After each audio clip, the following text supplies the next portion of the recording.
초등학교 선생님이었지만 지금은 경제연구소를 설립하여 운영하고 여러 권의 책도 쓰신 분입니다. 오늘의 책은 전인구 소장님의 돈의 흐름입니다.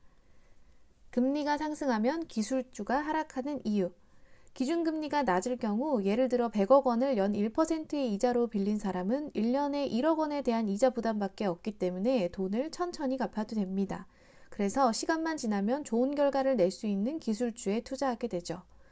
저금리 시대에는 성장하는 기업이 귀하기 때문에 몇몇 폭발하는 성장을 보여주는 기술주에 돈이 쏠리게 됩니다. 그렇게 나스닥은 2020년 최고 수혜를 받았죠. 하지만 기준금리가 인상된다는 것은 향후 발행될 국채, 회사채, 주택담보부채 등 이자가 늘어난다는 것을 의미합니다. 이자가 올라가면 투자금 회수 압박이 강해지죠. 또한 이자가 올라간다는 것은 경기가 좋아지고 있다는 뜻으로 해석할 수 있습니다. 경기 상승에 자신감 없이는 기준금리를 올리지 못하니까요. 여러 업종들이 성장시대로 진입하는 것이죠. 그럼 소수의 기술주만 성장하는 것이 아니기에 희소성이 사라지고 그만큼 매력이 떨어집니다. 금리 인상 때 오르는 주식. 그럼 금리가 오를 때 수혜를 받을 수 있는 업종을 찾아봅시다. 직관적으로 생각했을 때 금리가 오르면 은행의 이익이 늘어난다는 것을 알 수 있습니다. 은행의 이익 구조는 중앙은행에서 낮은 금리로 돈을 빌려와 고객들에게 비싼 금리로 돈을 빌려주는 것이죠. 비슷한 예로 콩, 옥수수, 밀, 설탕 가격이 30원 오르면 제품 가격은 150원 오릅니다. 앞으로 더 오를 것을 예상해서 마진을 충분히 붙이는 것이죠. 은행도 금리가 올라가는 시절에는 손해를 보지 않기 위해 앞으로 계속 상승할 것으로 보고 마진을 충분히 붙여 대출 상품을 팝니다. 또한 보험회사도 금리가 상승할 때 이익을 낼 수 있어요. 과거 금리가 높던 시절의 보험사는 고객들에게 확정금리 5%를 제시했습니다. 당시에 채권금리가 7%에서 8%였으니 그렇게 죽어도 충분히 돈이 남았죠.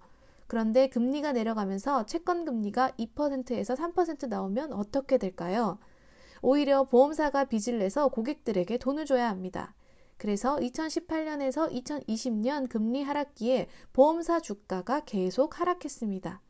반대로 2021년 초에는 금리 인상을 할지 모른다는 기대만으로도 보험사 주가가 상승했습니다. 이번에는 직관적인 생각 말고 깊이 생각을 해서 수혜주를 찾아봅시다. 금리는 왜 오르는 걸까요? 경기가 좋아지기 때문에 국가는 금리를 올려서 경기 과열을 막고 그동안 풀었던 유동성을 회수하려고 합니다.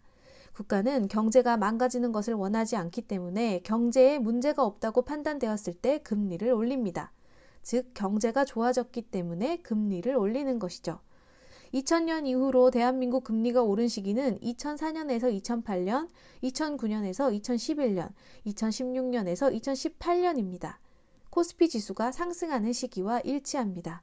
그럼 금리가 오를 때는 코스피 기업들의 주가가 오른다는 것을 알 수 있죠. 좀 더 깊이 생각해 봅시다. 코스피 지수를 움직이는 것은 시가총액 상위 20위권 기업들이라고 해도 무방할 정도로 대기업의 영향이 큽니다. 대기업 시총 상위주는 어떤 업종으로 구성되어 있을까요? 반도체, 전자, 조선, 자동차, 화학, 정유 업종 등이 포진해 있습니다.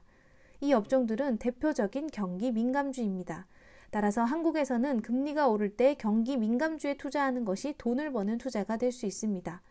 한국은 경기 민감주가 코스피를 차지하는 비중이 크기 때문에 금리 인상기가 도래한다고 하면 코스피 기업들 위주로 투자하는 것이 성공 확률이 높은 투자인 것입니다. 금리 인하 때 오르는 주식. 금리가 내려가면 경기가 침체되고 있다는 뜻으로 해석할 수 있습니다. 경제가 나빠지고 있어서 기업과 가게가 버티기 힘들고 국가는 금리를 내려 대출이자를 낮추고 유동성 공급으로 시중에 돈이 돌게 해서 심폐소생을 해주는 단계이죠. 금리 인하기의 투자법 몇 가지를 설명하자면 성장주, 경기 방어주, 매출과 이익이 증가하면서도 부채가 많은 기업에 투자 또는 채권 ETF에 투자하는 방법이 있습니다. 그리고 부동산에 투자하는 것도 좋은 방법입니다. 금리가 고점을 찍고 경제 위기로 인해 주식과 부동산도 저렴해진 시기이기 때문에 대중은 주식과 부동산에 대해 불신하고 있습니다. 거기에 금리는 점차 내려가면서 대출이자도 낮아집니다. 시간이 지나 대중의 불신이 욕심으로 바뀌고 낮은 대출이자는 구입 욕구를 불러일으키죠. 이렇게 금리가 오르고 내리는 것에 조금만 깊이 생각해 보면 돈이 될 만한 것들이 보입니다. 그래서 투자 공부를 어느 정도 하고 나면 뉴스를 보는 것보다 생각하는 힘을 기르는 것이 더 중요합니다. 오늘도 찾아주셔서 감사합니다. 저는 더 좋은 책으로 다시 찾아뵐게요.